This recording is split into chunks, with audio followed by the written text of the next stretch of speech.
First lesson है heredity and evolution हो चुका है अपना, उसके क्वेश्चन आंसर समझाकर पूरे हो चुके हैं। अभी नेक्स्ट लेसन चालू करना है हमको, लेसन नंबर सेकेंड लेसन चालू करने के पहले मैं एक बता दूं कि फर्स्ट लेसन के क्वेश्चन आंसर जो आपने फेयर कॉपी में लिखे हैं, सभी क्वेश्चंस के आंसर लिखने के बाद अभी नेक्स्ट लेसन का हेडिंग देने के पहले 2 पेजेस ब्लैंक छोड़ दें। अगर कुछ भी जो भी बाकी रह गया है या तो एक्स्ट्रा क्वेश्चंस देने रहे फर्स्ट लेसन से रिलेटेड, तो वो इस पर कंप्लीट करेंगे। तो इसलिए 2 ब्लैंक पेज छोड़ दें फर्स्ट लेसन खत्म होने के बाद, और उसके बाद सेकेंड लेसन का हेडिंग दें और फिर सेकेंड लेसन की शुरुआत करें। ठीक है, तो अभी चालू करते हैं second lesson. Lesson number 2, life process in living organism, part 1। इसमें कैन यू रिकॉल में फर्स्ट पूछा गया है what are the food stuffs and their nutrients contents useful for body. मतलब पूछा गया है how are the food stuff and their nutrients contents useful for body. मतलब हम जो खाना खाते हैं वो जो फूड स्टफ रहता है और उससे जो न्यूट्रिएंट्स मिलता है वो हमारे बॉडी के लिए यूजफुल किस तरीके से होता है, हाउ कैसे उपयोगी होता है।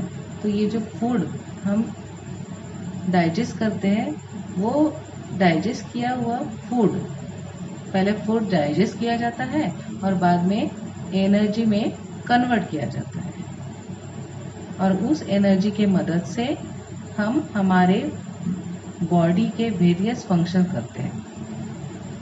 तो ये जो वेरियस फंक्शन है जैसे कि रेस्पिरेशन, रिप्रोडक्शन, नर्वस सिस्टम, ये सभी के फंक्शन जो वगैरह वैसे जैसे कि, और एक है डाइजेशन, ग्रोथ, ये सब फंक्शंस होते हैं इससे। तो इस सब कार्य के लिए हमको जो हम फूड लेते हैं और उसका जो न्यूट्रिएंट्स होता है वो यूजफुल होता है। अभी सेकंड क्वेश्चन पूछा है what is the importance of balance diet for body.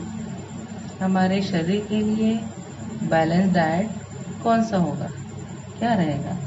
तो बैलेंस डाइट में क्या क्या आएगा, जैसे कि प्रोटीन्स हुआ, फैट्स हुआ, मिनरल्स हुआ, ये सभी आएगा बैलेंस डाइट। तो ये जो हम फूड हम डाइजेस्ट करते हैं या तो फूड हम जो लेते हैं वह सभी फूड में प्रोटीन्स, विटामिन्स, फैट्स, मिनरल्स, इन सब का समावेश होता है। लेकिन इन सब का एक बैलेंस, एक प्रमाण होना चाहिए, ना ज़्यादा मात्रा में होना चाहिए ना कम मात्रा में होना चाहिए। ये सभी हमको एक बैलेंस के रूप में होना चाहिए। क्यों, तो ये एक हमारे हेल्थ के लिए एक इम्पॉर्टेंट फंक्शन करता है। अगर वह ज़्यादा रहा जो हम ले रहे हैं फूड, उसमें प्रोटीन्स, फैट्स या मिनरल ज़्यादा रहा, वह भी हमको हानिकारक रहता है, या तो कम रहा वह भी हमको हानिकारक रहता है।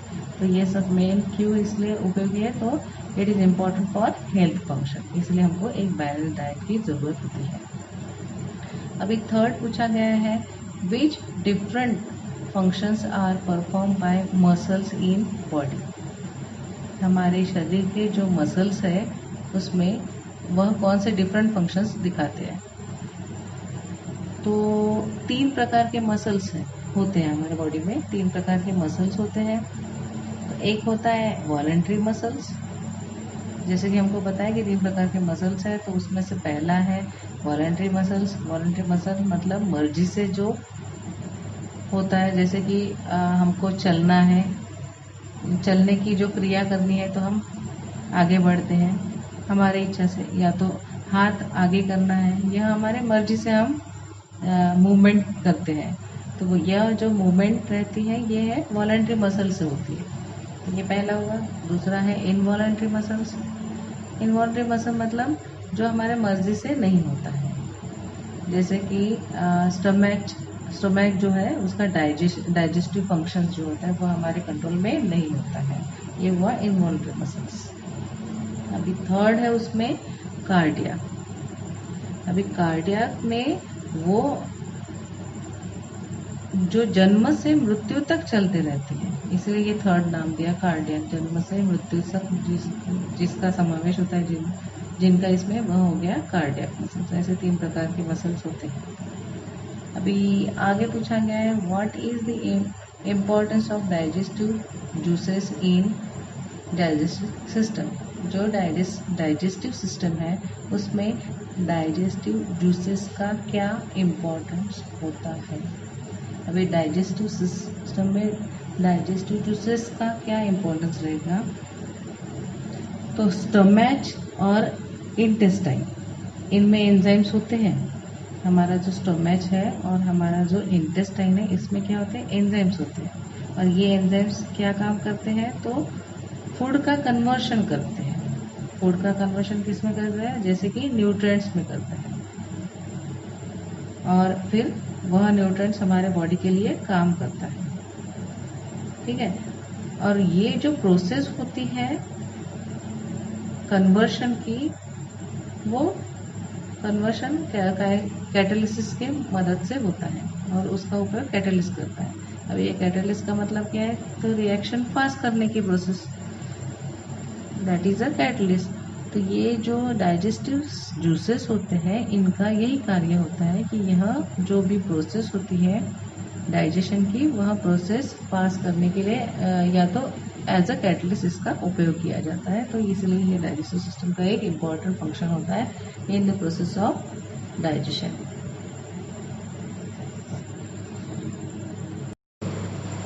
आगे देखते हैं। 5वां क्वेश्चन पूछा गया है which type is in action for removal of waste material produce in human body. Which system is in action for removal of waste material. कौन से सिस्टम है जो कि यूजफुल है for the removal of waste material जो produce होता है इन human body. तो ये होता है विच सिस्टम इज एक्शन, उसका नाम है एक्सक्रीटरी सिस्टम, जिससे यूरिन, नाइट्रोजनस प्रोडक्ट्स बाहर किए जाते हैं। ठीक है। तो अभी आगे जैसे एक्सक्रीटरी सिस्टम के बारे में देखा गया है, तो ये बॉडी के दो तरीके के एक्सक्रीटरी सिस्टम्स होते हैं। एक होता है यूरिनरी सिस्टम और दूसरा होता है स्किन में मतलब जो स्वेट के द्वारा जो एक्सक्रीशन होता है वो होता है। ऐसे 2 होते हैं। अभी उसी को बताएंगे हम। जैसे कि एक का नाम है इजेशन। अभी इजेशन मतलब क्या है, तो जो डाइजेस्टेड मटेरियल का बचा हुआ जो पार्ट होता है जो एनस द्वारा बाहर किया जाता है, दैट इज इजेशन। हाँ, बाहर किया जाता है, दैट इज, ये हुआ इजेशन प्रोसेस, इसी को नाम दिया है। ठीक है। जो हमारी बॉडी एक्सेप्ट नहीं करती है ऐसा मटेरियल जो बचा हुआ है, जो डाइजेशन के बाद अनडाइजेस्टेड मटेरियल जो है जो बाहर किया जाता है, that is a process called as egestion एक होता है। और दूसरा होता है एक्सक्रीशन। और एक्सक्रीशन मतलब होता है, वो होती है इंटरनल प्रोसेस जो कि बॉडी में होती है, बॉडी के अंदर होती है। दैट इज, जैसे कि एग्जाम्पल दे रही हूँ, पसीना। ठीक है। ऐसा ये 2 इसमें डिवाइड किया है, इजेशन और एक्सक्रीशन। तो हमारा सवाल यही था है कि which type of which system is in action, तो एक्सक्रीटरी सिस्टम है इसका उत्तर। अभी आगे पूछा गया है what is the role of circulatory system in energy production. अभी एनर्जी प्रोडक्शन के लिए सर्कुलेटरी जो सिस्टम होता है हमारे बॉडी में, उसका रोल क्या होता है। तो अभी सर्कुलेटरी सिस्टम का फंक्शन हमारे बॉडी में क्या होता है, एक तो न्यूट्रिएंट्स, रेस्पिरेटरी सिस्टम, जो रेस्पिरेटरी सिस्टम से जो ऑक्सीजन, डाइजेस्टिव सिस्टम से जैसे कि न्यूट्रिएंट्स जो एक्सेप्ट करके ब्लड द्वारा वो हर एक सेल तक पहुंचाने का काम करता है। और फिर ये सेल में जो एक्सक्रीटरी प्रोडक्ट्स बन गए हैं वो एक्सक्रीटरी सिस्टम तक पहुंचाने का काम यह सब कौन करता है, सर्कुलेटरी सिस्टम करता है। ठीक है, मतलब जो रेस्पिरेटरी सिस्टम है, रेस्पिरेटरी सिस्टम से ऑक्सीजन और डाइजेस्टिव सिस्टम से न्यूट्रिएंट्स, इनको एक्सेप्ट करके फिर हमारे शरीर के हर एक सेल में पहुंचाने का काम करता है सर्कुलेटरी सिस्टम, और साथ में जो एक्सक्रीटरी प्रोडक्ट्स हैं वो एक्सक्रीटरी सिस्टम तक पहुंचाने का काम यह सर्कुलेटरी सिस्टम करता है। अभी आगे पूछा है, what are the various process occurring in human body control in how many ways. अभी कौन से वेरियस प्रोसेस हैं जो ह्यूमन बॉडी कंट्रोल में होते हैं और हाउ मेनी वेज पूछा गया है। तो जैसे जो भी डाइजेस्टिव सिस्टम है, रिप्रोडक्टिव सिस्टम है, ये सभी जो रेस्पिरेटरी सिस्टम है, ये सभी जो प्रोसेस है, ये जो भी प्रोसेस है ये काय के कंट्रोल से होता है। तो ये एक हमारा जो ब्रेन होता है, जो ग्लैंड्स होते हैं जैसे कि पिट्यूटरी ग्लैंड हुआ, थायराइड ग्लैंड हुआ, इनके द्वारा कंट्रोल किया जाता है। ठीक है, तो अभी आगे देखते हैं living organism and life process. Various organ systems are continuously performing their function in human body.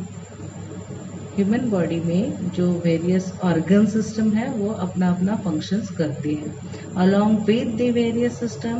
अब ये वेरियस सिस्टम्स के साथ जैसे digestive, respiratory, circulatory, excretory, control system, different external and internal organs are performing their function independently. मतलब इनके साथ ही external internal organs जो होते हैं वो परफॉर्म करते हैं their functions, but through a complete coordination. मतलब एक दूसरे से जुड़े होते हैं, उसके थ्रू ही वह अपना फंक्शन करते हैं। This overall system is in action in more or less same way in all the organisms। अभी सभी ऑर्गेनिजम्स में लगभग ये सेम है या तो थोड़ा बहुत चेंज होता है। ये जो सभी सिस्टम्स है जैसे रेस्पिरेटरी, सर्कुलेटरी, एक्सक्रीटरी, डाइजेस्टिव, सबका सेम होता है या तो थोड़ा सा फर्क होता है। Those are in need of continuous source of energy for this purpose. अभी इनके लिए उनको क्या कंटिन्यूस एक सोर्स ऑफ एनर्जी की जरूरत पड़ती है। Carbohydrates, fats, lipids are the main source of this energy. अभी यह जो सोर्स ऑफ एनर्जी है मेन हमको क्या चाहिए रहता है, कार्बोहाइड्रेट्स, फैट्स, लिपिड्स, इनकी हमको जरूरत होती है। And it is harvested by the mitochondria present in each cell. और यह जो है सबसे मेन कहाँ तैयार होता है, हमारे लिविंग हमारे सेल में, हमारे बॉडी के हर एक सेल में जो माइटोकॉन्ड्रिया प्रेजेंट होता है उससे यह क्या होता है, हार्वेस्टेड होता है, तैयार होता है। It is not like that only food stuff is sufficient for energy. और वही फूड स्टफ क्या रहता है, सफिशिएंट नहीं रहता है for production of oxygen in also necessary. साथ में हमको ऑक्सीजन की भी जरूरत होती है। All these that is food stuff, oxygen are transported up to the cell. अभी ये जो फूड स्टफ है, ऑक्सीजन है, यह क्या होता है, ट्रांसपोर्टेड होता है अप टू सेल तक via circulatory system. Circulatory system through यह हर एक सेल तक पहुंचाया जाता है। Besides it is coordinated by the control system. उसके साथ ही ये क्या होता है, कंट्रोल सिस्टम से जुड़ा हुआ होता है of the body. That is each life process contributes in its own way in the process of energy production. Energy production से जुड़ा हुआ होता है हर एक जो लाइफ प्रोसेस है वो, और सबका उसमें कंट्रीब्यूशन होता है। Functioning of all these life processes also require the energy. और हर एक का जो लाइफ प्रोसेस है उसका फंक्शनिंग के लिए उनको एनर्जी की जरूरत होती है। Next paragraph, human and other animal consume the fruit and vegetables. Human और दूसरे एनिमल्स जो रहते हैं वो क्या करते हैं, फ्रूट और वेजिटेबल्स खाते हैं। प्लांट आर ऑटोट्रॉफ, प्लांट या ऐसे हैं जो कि ऑटोट्रॉपिक होते हैं, मतलब खुद का भोजन खुद बनाते हैं with the help of sunlight, हाँ, by the process of photosynthesis. They prepare their own food, खुद फूड बनाते हैं। They utilize some of the food for themselves, वह खुद फूड, वह जो फूड बनाते हैं उसमें से खुद कुछ फूड खुद के लिए यूज में लाते हैं। वेयर एज रिमेनिंग फूड, जो बचा हुआ होता है, इज स्टोर, वो स्टोर किया जाता है इन वेरियस पार्ट्स, जैसे कि फ्रूट्स, लीव्स, स्टेम, रूट्स। इसमें वह क्या करते हैं, वह बचा हुआ फूड स्टोर करके रखते हैं, etcetera. We consume all these various plant material, हम क्या करते हैं, हमारे भोजन के तौर से रूप से वह हम ग्रहण करते हैं प्लांट को। एंड ऑब्टेन डिफरेंट न्यूट्रिएंट्स, और उसी से हम क्या करते हैं, न्यूट्रिएंट्स प्राप्त करते हैं, जैसे कि कार्बोहाइड्रेट्स हुआ, fats, proteins, vitamins, minerals, etcetera. Which food material do we consume to obtain these nutrients? अभी यह जो न्यूट्रिएंट्स है वो कौन से फूड से मिलता है, तो सभी फूड जो भी हमारा खाना होता है उससे मिलता है। Next paragraph, we obtain the carbohydrates from, अभी जैसे कि हम कार्बोहाइड्रेट्स मिलता है, हमको मिलता है फ्रॉम, किससे मिलता है, तो milk, fruit, jaggery, cane sugar, vegetables, potatoes, sweet meat, cereals like wheat, maize, ragi, jawar, millet, rice etcetera से हमको क्या मिलता है, कार्बोहाइड्रेट्स मिलता है। इन सब, ये जो हमारा भोजन है इससे हमको कार्बोहाइड्रेट्स मिलता है। We get 4 kilo calorie energy per gram of carbohydrate, इससे हमको कितना मिलता है, पर ग्राम ऑफ कार्बोहाइड्रेट से 4 किलो कैलोरी एनर्जी हमको मिलता है। Let us study the way by which this energy is obtain, अभी यह जो एनर्जी है वो कैसे प्राप्त होती है, वही हमको स्टडी करना है। जैसे कि many players are seen consuming some food stuff during breaks of the game, जैसे गेम में बीच में ब्रेक हुआ तो तब कुछ ना कुछ वह फूड लेते समय दिखते, किस लिए, तो उससे क्या मिलती है, उनको एनर्जी, एक प्रकार की एनर्जी मिलती है।